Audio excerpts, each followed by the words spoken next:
From Wish TV and the All Indiana Podcast Network, this is the News 8 Daily 8 Podcast with Wish TV's Kylie Conway. A Wish TV News 8 update. Hi, this is Kylie Conway, and this is your News 8 Daily 8 for Wednesday, November 2nd. After starting this morning with some fog, we're going to have mainly sunny and warm skies today. Some places will get back into the 70s, so make sure your kids bring home those jackets later this afternoon when things warm up. A major pharmacy chain reaches a tentative national settlement over the nation's opioid crisis. This is breaking news this morning. CVS says it will pay nearly $5 billion over how it handled prescriptions for painkillers. The money would be paid out over 10 years. In its announcement, CVS does not admit liability or wrongdoing. If approved, the deal would make CVS the first major pharmacy chain to reach a nationwide settlement. Other pharmacies include Rite Aid, Walgreens, and Walmart, which have reached agreements with individual states. Today, Florida school shooter Nicholas Cruz is set to be sentenced to life in prison without the possibility of parole. Parents, wives, siblings, and children of the 17 victims had their one and only chance to address Cruz during the hearing's first day yesterday, most expressing anger that Cruz is avoiding the death penalty. Megan Petty was one of them. Her 14-year-old sister, Elena, was killed in the attack. Petty said that she felt betrayed by the justice system. Cruz is guilty of shooting and killing 17 people in the 2018 Parkland massacre. A jury could not unanimously decide on the death penalty, which is something required under Florida state law. A new court filing says the man charged with attacking House Speaker Nancy Pelosi's husband told police he was on a suicide mission. It also says David DePape had plans to target other federal and California politicians. DePape pleaded not guilty to all state charges yesterday, including attempted murder, burglary, and assault. He's also federally charged with kidnapping and assault. At last word, Paul Pelosi was still in the ICU recovering from his injuries. It appears the January 6th Congressional Committee has started talking directly to Secret Service leaders. CNN reports that the panel spoke this week with an Anthony Guglielmi, the chief of communications for the service. Guglielmi was not with the Secret Service at the time of the Capitol insurrection, but has handled the agency's response to several key developments since the insurrection. The House panel signaled it wants to speak with several Secret Service insiders as part of a review of up to 1 million pages of documents from the agency. Committee Vice Chair Liz Cheney says the panel is in discussions with attorneys for Donald Trump about the former president testifying under oath. Trump's team has acknowledged receiving a subpoena from the panel. Trump has until Friday to respond to the request for documents and until November 14th to answer the order to testify. Former Vice President and Indiana Governor Mike Pence is set to participate in a CNN town hall later this month. It comes amid questions about whether Pence will run for office in 2024. He's long been viewed as a potential Republican nominee for president, but hasn't formally declared a bid. The town hall is scheduled for November 16th, 8 days after the midterm elections. In Your Vote 2022, candidates running for office in Indiana are in their final push to resonate with voters. Now both Indiana State Party chairs are defending their strategies on abortion. They're also addressing controversies surrounding the race for Indiana's next chief election officer. Voters here will make decisions that have national implications. Control of Congress could come down to a handful of races, including here in Indiana. But a big focus statewide is the race for Indiana's Secretary of State. It's turned into the highest profile race this cycle. The question is whether controversy could sink the Republican candidate's campaign. Diego Morales has faced questions over his military service and whether he views the 2020 election as legitimate. He told News 8 in a recent interview he does, but back in March, he published an opinion article indicating otherwise. Morales also faces accusations of sexual assault from 2 different women. He denies those claims.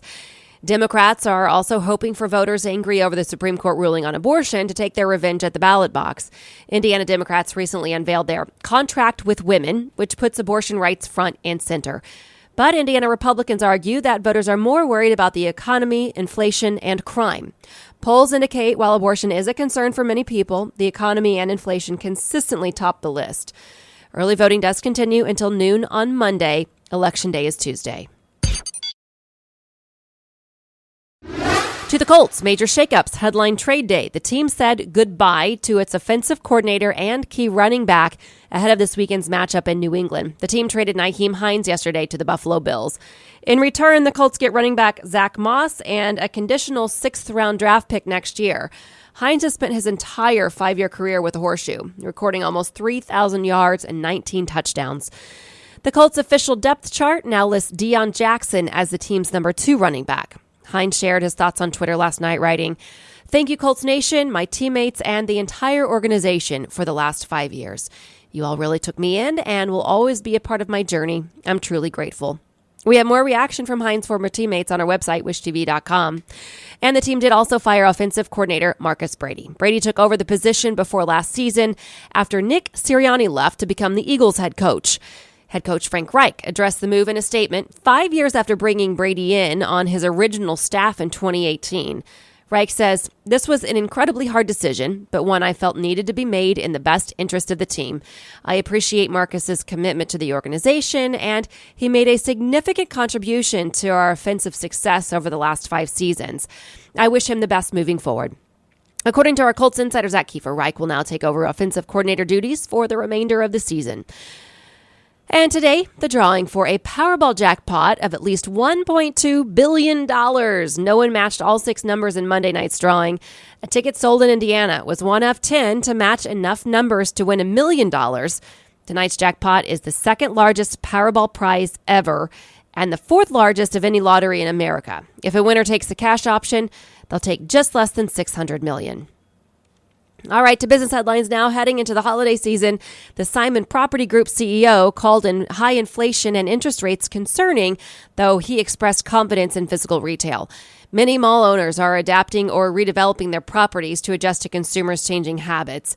Simon says both income and mall occupancy are higher from a year ago.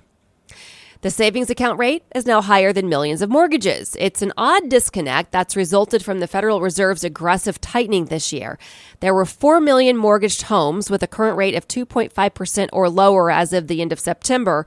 It's according to Black Knight, a mortgage technology and data provider. Frontier Airlines had the most complaints per passenger in August. JetBlue was second, Allegiant third. American was number 6 for complaints, Southwest 15th. A new poll discovered the pandemic has had far-reaching effects on how employees are planning their retirement. The survey was conducted by OnePoll and Human Interest, a provider of retirement plans. Roughly 1 in 3 said the pandemic had changed everything about their retirement decisions, how they save, what they want to do, and when they want to retire. Employees are apparently scouring the internet for excuses to miss work, just as bosses call them back to their desks. The total number of Google searches for plausible reasons to play hooky shot up over the last 2 years, topping 2 million in 2022. It's according to an analysis by Frank Recruitment Group. The surge comes as executives express concern about quiet quitting and faltering productivity, and as the return to office demands ramp up. In other news, police say that they're trying to find out more witnesses to the shooting that killed a member of the rap group Migos. Police in Houston, Texas say a fight broke out outside a private party at a bowling alley early yesterday morning. Officers say at least 2 people fired shots. Kershnik Karibal, better known as Takeoff, died. Authorities say they don't believe he was involved in anything criminal. Police say 2 other people were injured in the shooting. Pilots for United Airlines have overwhelmingly rejected a contract offer in a push for bigger pay raises and benefits. The Airline Pilots Association says the deal would have given pilots a bump of about 15% over 18 months. Union leaders and the airline reached a deal in June, but this week's results show 94% of members voted against it. Another major carrier, Delta, is facing a possible strike. Union members voted this week to authorize one. Finally, a local Turkey Day tradition is switching birds. Leaders of the Moselle Sanders Foundation says the annual free feast will serve chicken breasts instead of turkey this year. Organizers say higher prices and a potential shortage are the reasons. Industry analysts say families will face the same issues. We spoke to Kyle Katani, an operations management professor at Indiana University. He tells us about half of all turkey consumption happens on Thanksgiving Day. He says bird counts are down just as demand is returning from pandemic lows.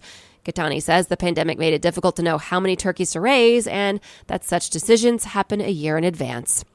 This has been your News 8 Daily 8 for Wish TV. I'm Kylie Conway, online at wishtv.com, and follow us on Facebook when you search Wish TV. This is the News 8 Daily 8 podcast with Wish TV's Kylie Conway. A Wish TV News 8 update on demand for even more on demand and on the go. Connect with Wish TV on Facebook at wishtv.com and on the free Wish TV mobile app. Thank you for listening, and be sure to like, subscribe, and follow this podcast for updates every weekday morning on the All Indiana Podcast Network and wherever you get your podcast.